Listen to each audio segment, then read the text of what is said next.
আগামীকাল 4th April 2026 অর্থাৎ 404 তৈরি হচ্ছে 444 পোর্টাল। কি করবে?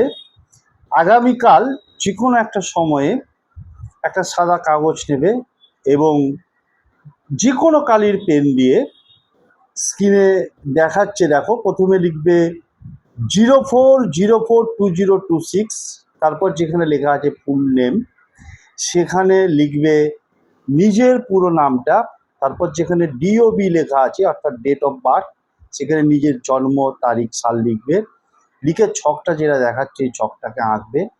একে তোমার মনের যে ইচ্ছেটাকে ফুলফিল করতে চাইছো, যে কোনো একটা ইচ্ছেকে 4বার লিখবে, লিখে কাগজটাকে 4টে ফোল্ড করবে, 4টে ভাঁজ করে তোমার বালিশের তলায় রাখবে আগামীকাল সারাদিন, এবং পরশু দিন সকালবেলা বের করে নিয়ে সেটাকে আগুনে জ্বালিয়ে তার ছাইটাকে ফু করে উড়িয়ে দেবে, দিয়ে বলবে thank you universe, thank you universe, thank you universe. যেমন আমি একটা ইচ্ছে লিখেছি, I am getting international high paying clients for my business effortlessly. ঠিক সেই রকম তোমরাও তোমাদের যে কোনো একটা ইচ্ছেকে 4বার বাংলা, ইংলিশ, হিন্দি যে কোনো ভাষায় লিখবে।